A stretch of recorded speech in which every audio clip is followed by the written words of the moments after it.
এবার কিন্তু দিল্লি থেকে পশ্চিমবঙ্গের দুজন জেলা শাসককে নির্দেশ পাঠালো নির্বাচন কমিশন।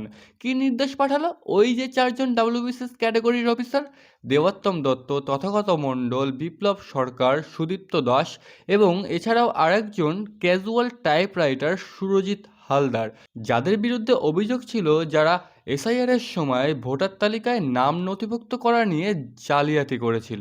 এবার কথা হচ্ছে, নির্বাচন কমিশন বলেছিল ওই চারজন ডাব্লিউবিসিএস ক্যাটাগরির অফিসারের বিরুদ্ধে সাসপেনশন অর্ডার প্লাস এফআইআর করতে হবে।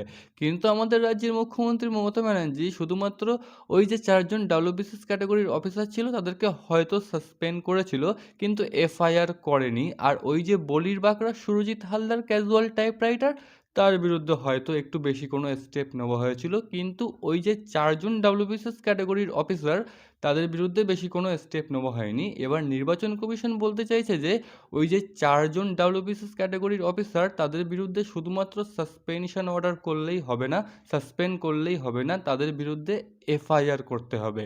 এবং ভারতীয় সংবিধান অনুযায়ী কোন কোন অ্যাক্ট লাগাতে হবে সেটাও কিন্তু নির্বাচন কমিশন বলে দিল। Representation of the people act 1950, BNS বা ভারতীয় ন্যায় সংহিতা 2023, এছাড়াও আইটি অ্যাক্ট বা ইনফরমেশন টেকনোলজি অ্যাক্ট 2000-এর মতো বড় সড়ো অভিযোগ। এবার বলে রাখি, এই তিনটে অভিযোগ যদি লাগানো হয় এবং এই তিনটে অভিযোগের ফলে যদি দোষী সাব্যস্ত হয়, তাহলে জেল প্লাস জরিমানা আর চাকরি তো।